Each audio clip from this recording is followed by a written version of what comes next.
We all know that 1987 was a benchmark year for the horror genre, featuring juggernaut films like The Lost Boys, Prince of Darkness, and a personal favorite, Hellraiser. But today, I'm here to talk to you about arguably the best horror film to come out that year, and some might say even still to this day. That is Sam Raimi's Evil Dead 2. My goal today is not just to tell you that Evil Dead 2 is a masterpiece, but to explain to you one reason why that might be. To be very clear, if I were to go over every reason, we'd be here all day. Evil Dead 2, maybe more so than any other scary movie, really begins to understand the fine line relationship between horror and comedy. The film does this in two ways specifically, the first being the express use of body horror. By that, I mean the specific ways that the human body becomes damaged or mutilated to showcase the grotesque against a backdrop of what we think as normal. The second, and strangely related way, is through physical comedy. I'll get into finer details in a few moments, but for now, think of something like The Three Stooges or Charlie Chaplin. It is the use of the human body or general motion of the human body to convey comedy where spoken words would not do the trick. Some basic examples include exaggerated movements, or really just any sort of slapstick choreography. Now, if we're thinking about this in the context of Evil Dead 2, we obviously need to look at it through a lens centered around Bruce Campbell's Ash Williams. But before that, there are a few more ground rules that you should be aware of. Of course, the film begins with Ash and his girlfriend Linda going to a secluded cabin in the woods, where they find the Necronomicon Ex Mortis and unknowingly raise the dead. Now, that's all good and well, but Linda bites the dust pretty early on, leaving Ash to fend for himself. You're then introduced to a few other side characters, specifically Annie, Ed, Jake, and Bobby Joe. While Annie is the daughter of the man who owns the cabin and has the knowledge of translating the Necronomicon, these characters aren't really that important, and mostly used for cannon fodder for the Deadites. So this really brings us back to the main point of the discussion. If the plot of the film is centered around one character, how then is the cinematic space filled without sacrificing the scary nature of the script? And then, once that's figured out, how does that still become a palatable and enjoyable experience for the viewer? To begin building a foundation, let's look at one of the film's most iconic scenes, Ash chopping off his possessed hand with a chainsaw. Fair warning, I'm probably going to pause the clip a lot. As promised, the first pause. This particular shot is immediately after Ash runs into the kitchen and attempts to drown the possessed hand. Notice, though, that instead of jumping right into the action, the camera is positioned in such a way to make sure that Ash and his hand are both still included in the frame.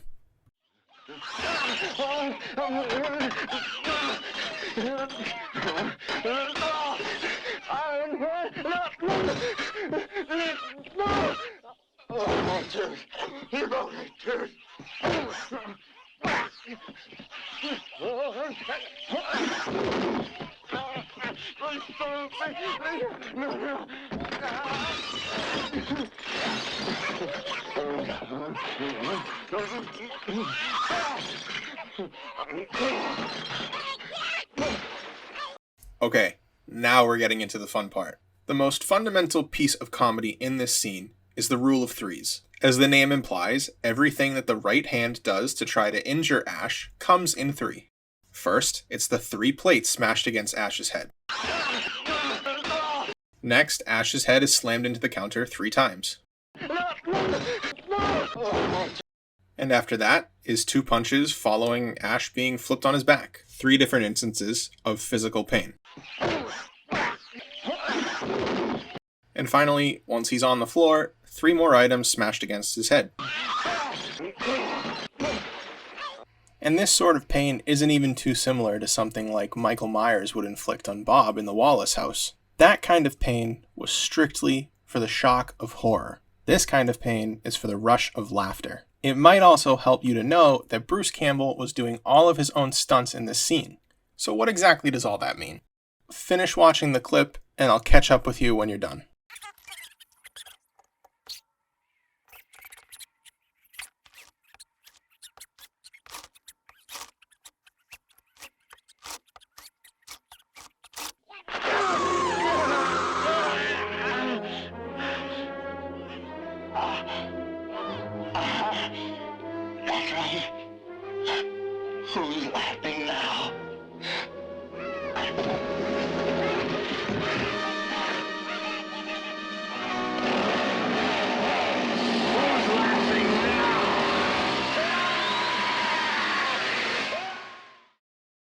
So you've just witnessed Ash Williams getting the daylights beaten out of him by his possessed hand, followed by point-of-view shots of the hand dragging the body towards a meat cleaver. I know I hit the fast forward button, but trust me when I say, those slow-moving shots really do well to build suspense.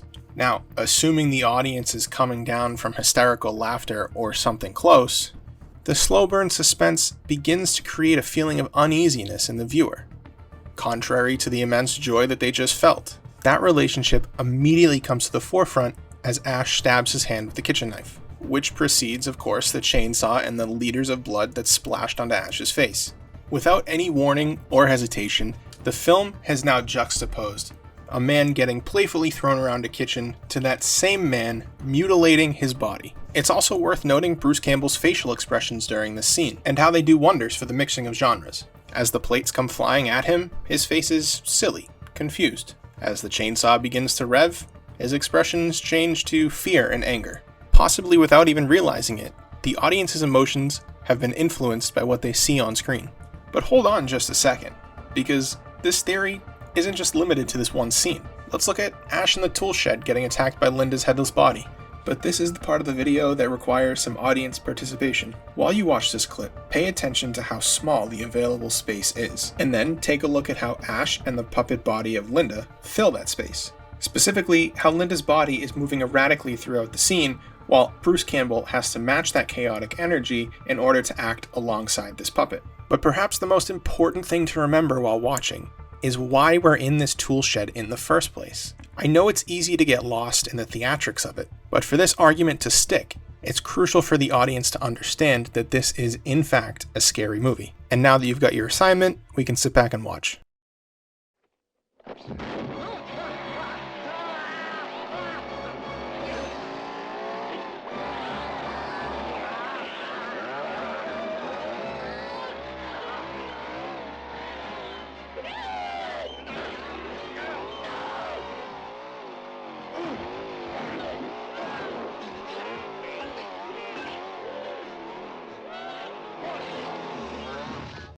Get ready to compare your notes, because I've tagged 3 horror-themed elements that make this scene worthy of discussion. They are the jump to begin the scene, the further mutilation of Linda's body, and the score. To be fair, we're not really here to talk about the score, and I didn't tell you to look at it, so we'll skip over that for now, but just remember that it is pretty important. Let's talk about the other 2 then. The clip is faded in this video, however when you watch the actual film, there is a short pause before Linda's body bursts through the door. It's the kind of trope that we've seen in horror movies 101 times, so really this should be nothing new, but worthy of note anyway. If anything, it sets the foundation for what's to come. And yeah, now we go back to the body horror side of things. If a fully animated decapitated body wasn't enough, as Ash is fighting it off, it gets even more cut up by the chainsaw, spewing black blood all over Ash's face. So think about what I said a few minutes earlier about body horror.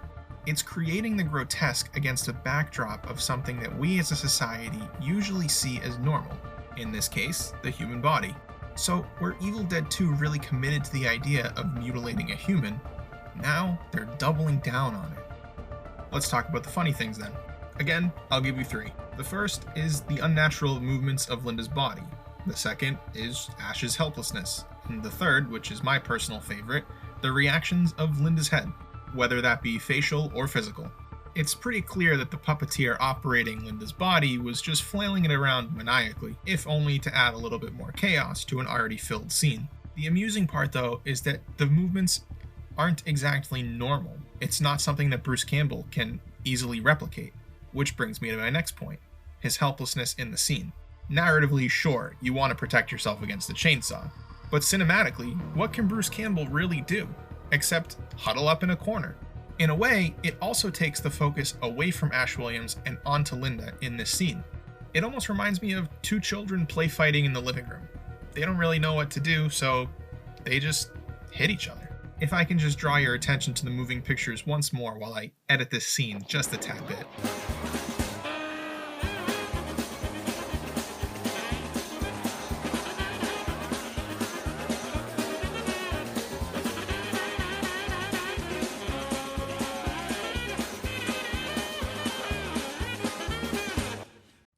That might have been a bit tongue-in-cheek, but you understand what I was trying to say, right? The type of comedy here is really absurd, but in a good way. What I'm trying to convey to you is, similar to the scene where Ash chops off his hand, Evil Dead 2 really shows an aptitude in seamlessly switching genres.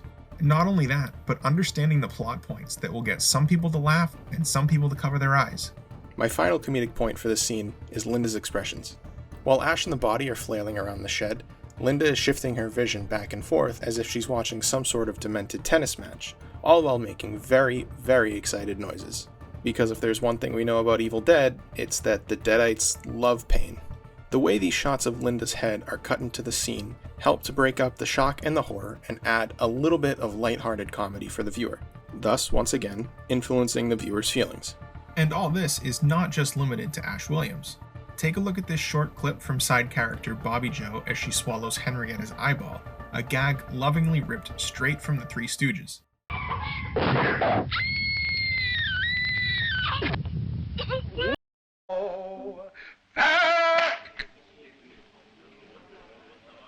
With a strong dedication to gore and a comedic inspiration so evidently outlined, both put on display in this one scene specifically, it is difficult to overlook the fact that this film is a direct product of a love of two genres. But if you know Evil Dead 2, then you know I cannot let you go without talking about everybody's favorite demon lady hiding in the cellar, Henrietta.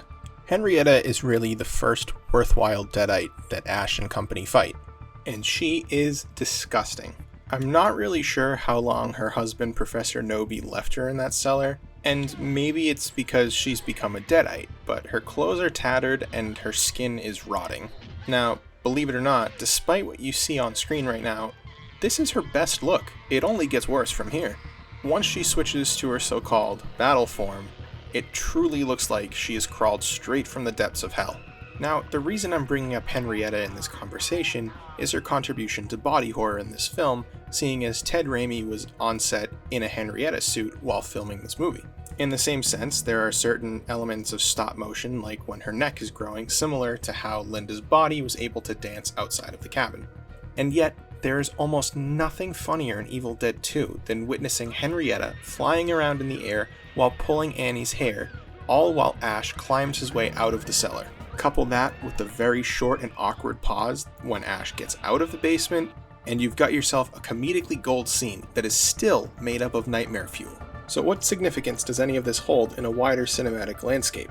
I would argue that due to its thematic structure, Evil Dead 2 can be used as a prime example for genre study. Through the excessive techniques of body horror and physical comedy that this film uses, it's very clear that it doesn't lean too much into horror or comedy, yet shows a deep understanding of how to make genre a fluid concept. Through Evil Dead 2's tireless dedication to blood, gore, and mutilation, alongside silly comedic tropes, running gags, and absurdist elements involving the human body, Sam Raimi, Bruce Campbell, and all others who had a hand in this film have created the textbook example of how to influence an audience's feelings with not only what is shown on screen, but how it is presented. And if you do have the guts to watch this bloodbath of a scary movie, I hope that after this video you see it in a new light. A masterclass horror comedy.